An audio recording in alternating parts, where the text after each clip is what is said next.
A massive thank you to Sheriff for joining our membership on Patreon.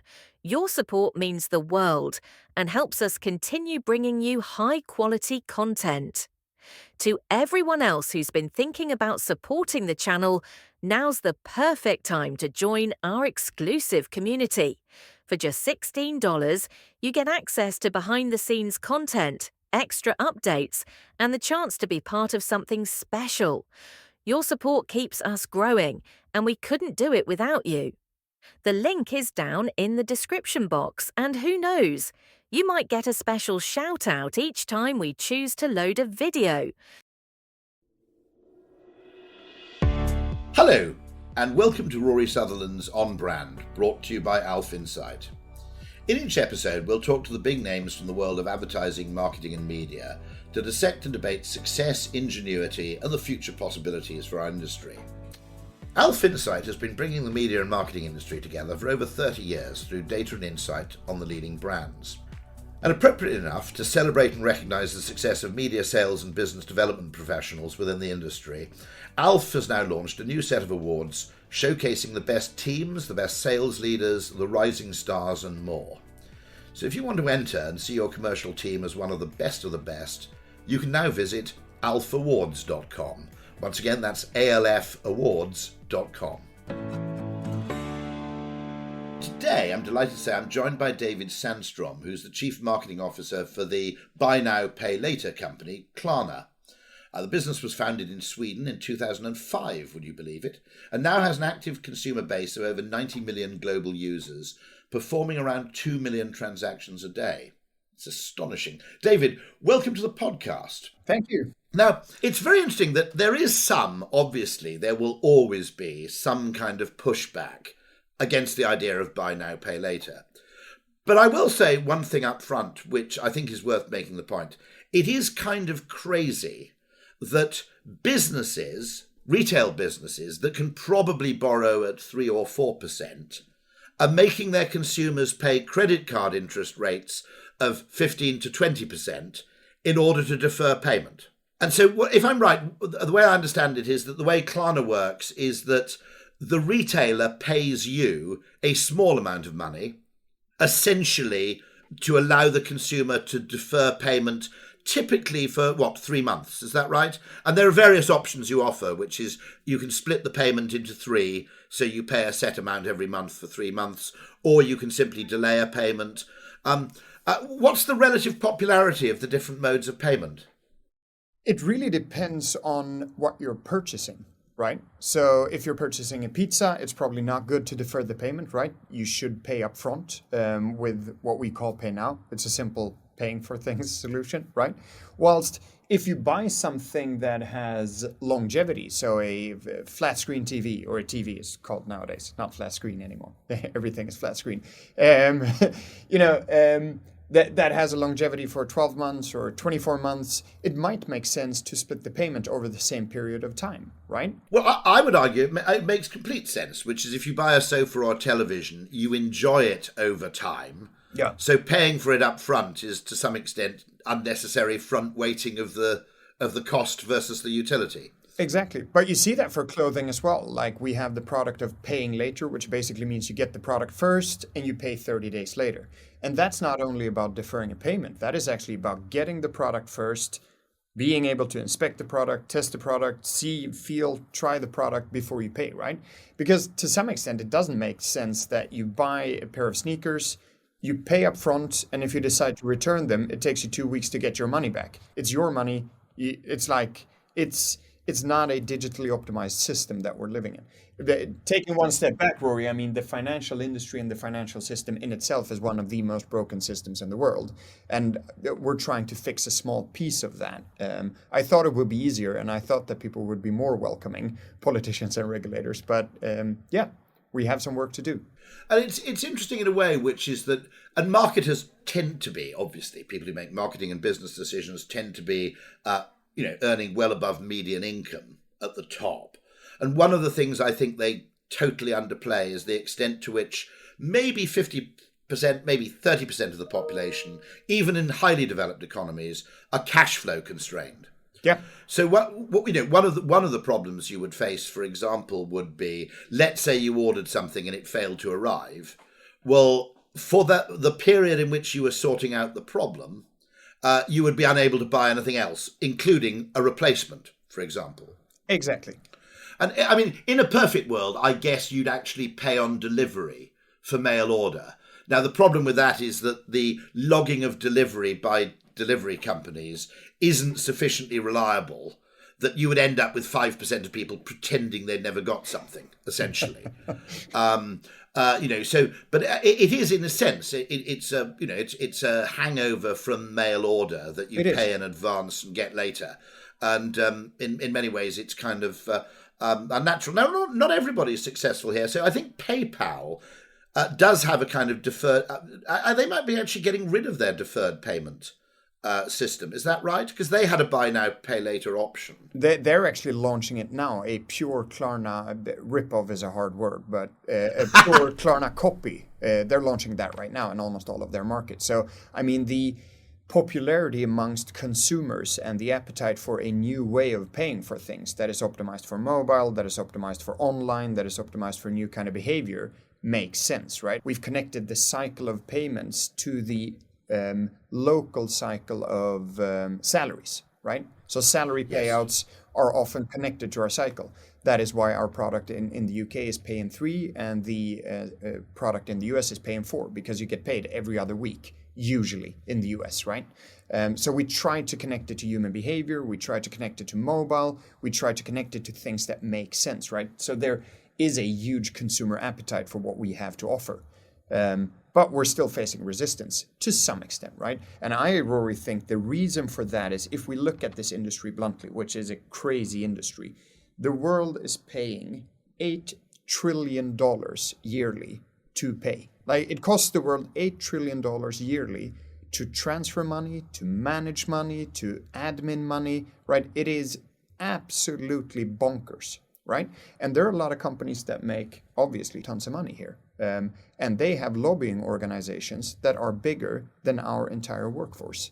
And that is what we're seeing growing, right? As we grow in importance, not only us, but our competitors as well. We have competitors, they have lovely products as well, right? So I'm bundling us into kind of new alternative payment methods.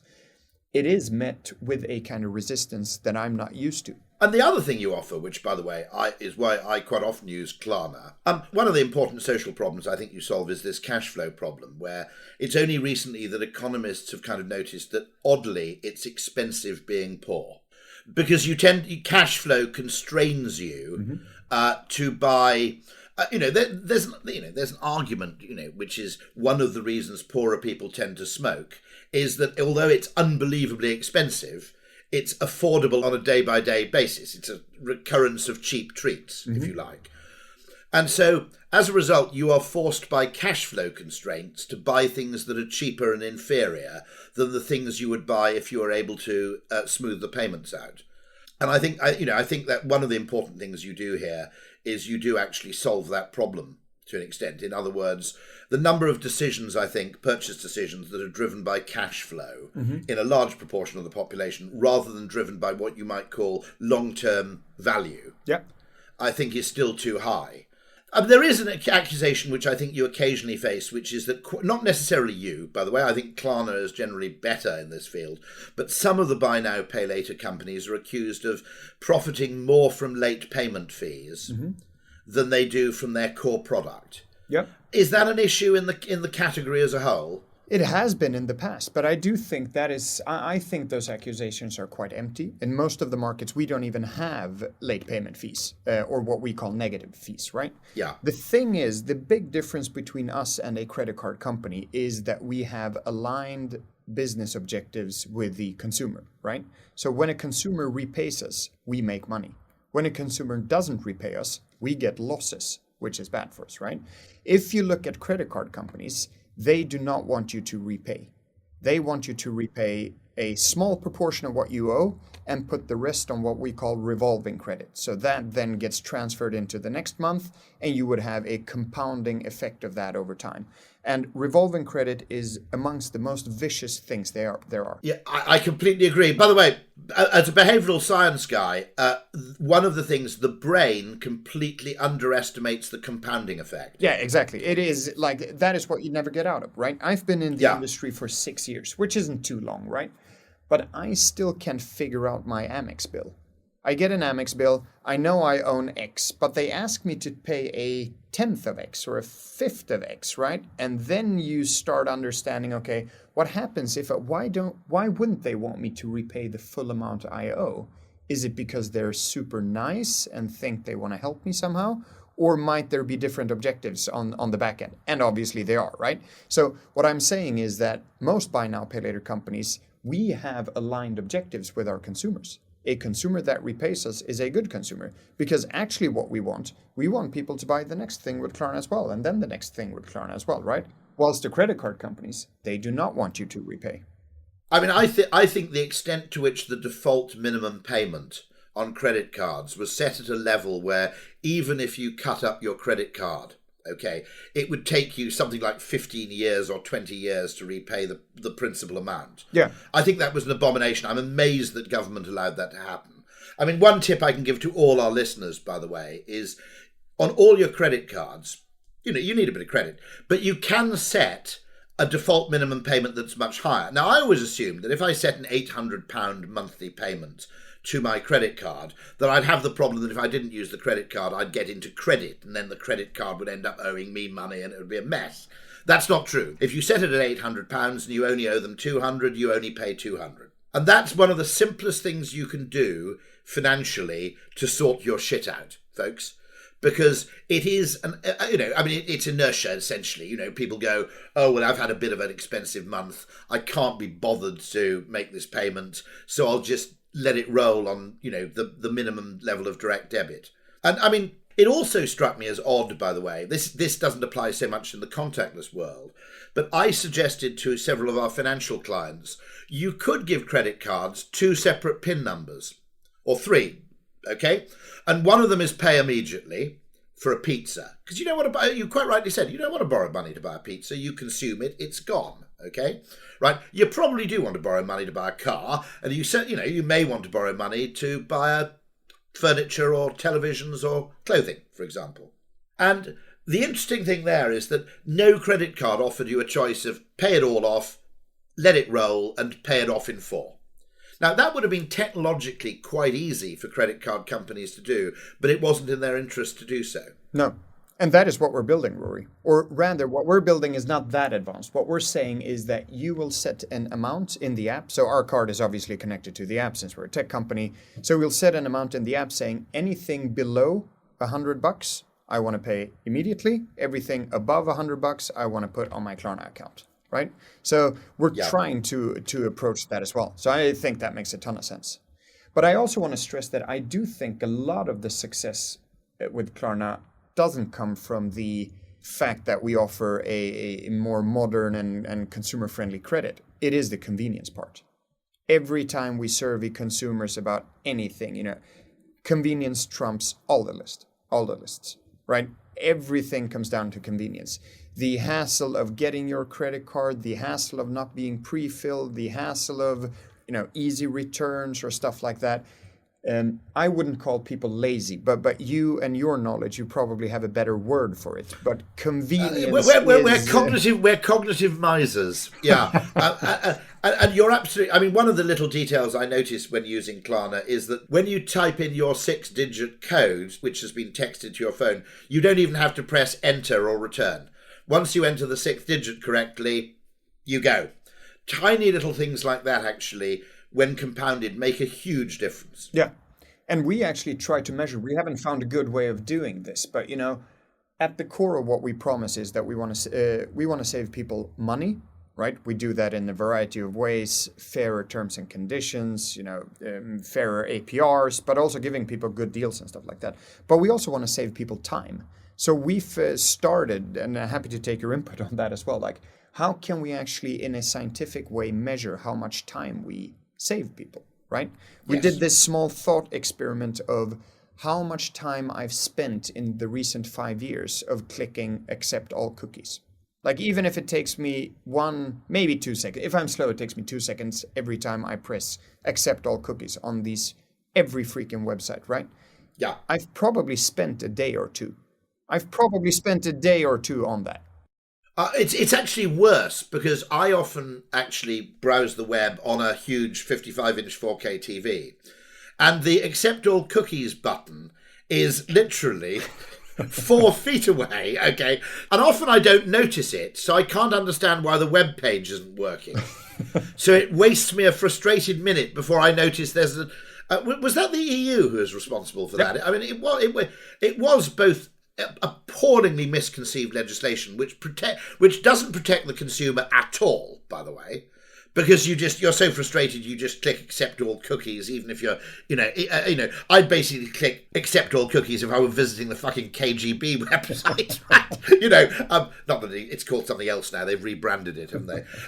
But literally, I'd accept all cookies from ISIS, right? So it doesn't protect the consumer at all. And it irritates the consumer. And to be honest, all it does is actually provide a sort of spurious legal defence for companies doing the wrong thing. Yeah. And it really must have been the most ill-conceived legislation. And if you add that all up, Yep. it also has the problem that, let's look at it a bit more extremely. For elderly or disabled, my father's quite an active web user, but he's, 91, right? He's pretty damn good on the web. I'll give him his credit, right? But it just adds to this point where people who maybe have a disability or are more elderly suddenly find the web no longer usable. And I agree with you. I think it's an absolute abomination. Yeah. So measuring how much time we can save money from getting their credit cards or clicking a lot, filling out these hassle-some forms, like that to us is a core proposition. I'm quite excited about that. If that's a promise to the world that we're going to save people time, I think that's a nice thing to do. Because people do not want to spend their time on filling out forms, I presume. Very few of us do. There's another function you could probably add, which is, one function you do offer, I suppose, is that if you buy a lot of things on Klarna, you actually have a one-page view of what you've bought and what you're expecting. Because I think there's a very interesting thing with e-commerce, which is, I always notice, and I always suspected this, that at Christmas, e-commerce kind of hits its cognitive ceiling, which is there's a limit to how much you can have delivered before, first of all, your front drive turns into a logistics hub. Because you have one complaint I do have with e-commerce is I think you should be able to choose at a fee, but you should be able to choose who delivers your shit. Okay? Of course. So, it's very unusual for me to criticize Amazon because if one company gets customer service right. But when I order a USB cable, I'd pay Amazon £1 just to put it in the Royal Mail. Okay? Because the postman's coming to my house anyway. The thing goes through the letterbox. I don't want a van driving to my house, just to get a USB cable. The other thing is I know what time of day the postman comes. He knows what to do if I'm not there. There are certain things where I think consumers should have more control over the mode of delivery. And I think that's a mistake. It's probably not decided by the marketing department. It's decided by the logistics guy who's only interested in cost saving. And I think you'd sell a lot more, by the way, if you offered people more choice over both speed and also the mode of delivery. There are certain things of certain sizes I want Royal Mail to do it.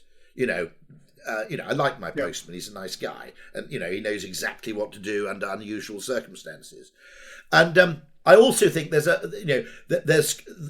value in Klarna in actually being able to see what it is you've ordered and when it's going to arrive. Because Shopify does this very well with the Shop app.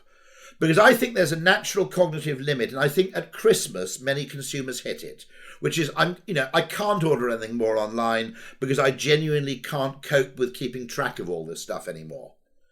Obviously that's, but that does seem to me, because, it must have happened during the pandemic. I've got a little question here written down, actually, which is the past couple of years have probably accelerated the drive towards e-commerce. Mm-hmm. And that must have been beneficial to you. Did it also pose challenges? Yeah, extreme growth always comes with challenges, right? But if we want to stick slightly to marketing and branding, I think the biggest challenge for us has been that with the extreme growth, or with size, comes some kind of responsibility, right? We've grown from this niche Nordic bank 10 years ago that catered to e-commerce in all fairness, if you look at our brand recognition in the UK and in the US, we're well above 50%. We're turning into some sort of household brand, right? And when you're big, that comes with a responsibility. We're not, as you said, the misconception around Klarna is that we are catering to a 21-year-old shopaholic. It couldn't be more wrong, right? Many different demographics use us. But in the pandemic, and where I'm getting to is like, we're getting big, we're becoming a household brand. How do you speak to the 21-year-old and your dad at the same time? Like, and how do you do that in a coherent brand? And how do you make that work? That's one thing.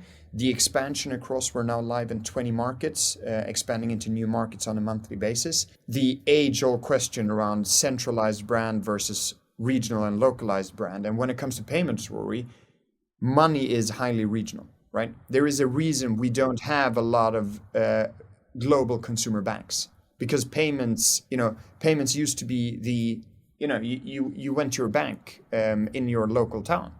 Right? That was it, right? You didn't have a need for global. So that kind of how do you... And by the way, the attitude towards credit is unbelievably variable culturally, isn't it? Crazy. Like the US is built on credit. Everyone The understands US is credit. entirely built on it. Germany and the Netherlands, completely different approach. Completely different. So you're right. So that global regional. It was only, I think, 6 years ago, you could, except at Schiphol Airport and Amsterdam Central, you couldn't buy a rail ticket on the Dutch rail network with Visa or MasterCard. It's what the hell is this? And Ryanair, I think, for various countries, I think Germany has to have this really weird direct from bank payment system. Exactly. That is actually ours as well, Rory. It's called Zofor. No, that's you actually operate that for Yes. Ryanair, do you? Yeah. It's Very the interesting. Zofor So I'm system. asking, what the hell is this? And of course, it's a certain number of Germans basically regard credit cards as the work of Beelzebub. Yep. And I mean, by the way, it's very important just a tip, because Germans carry so much cash. It's very important that when you travel as a tourist, that you don't give anybody the impression you're German, because you get mugged at a disproportionately high rate. So, don't wear a mullet or anything like that. It's a bad move. But I mean, they will. I mean, Germans now will walk around with 500 euros in their pocket in cash. Yeah. I don't think I've done that for ever, actually. No, but we actually did research here in Sweden where we asked people if they recognize the actual money, right? Because I think we launched some new bills a couple of years ago, and most young people, they do not recognize the money. They've never seen the coins or the bills or they've never seen it. And I think that is something you must know a lot about, but that has to affect how people spend. Because digital money, in all fairness, is easier to spend. It is less. It's and we're less price sensitive. I mean, we're less. There's a wonderful behavioural economics experiment where apparently, if you have a donation box at a cathedral, okay, and you simply put, I mean, obviously you can donate by credit card, but simply the presence of the Visa and MasterCard logo increases the average donation in coins, because it reframes our idea of expense. So if we see Visa or MasterCard as a logo, we think, £3-4 is a kind of reasonable donation. Whereas if we see it as a purely cash thing, we put in a quid. Yeah.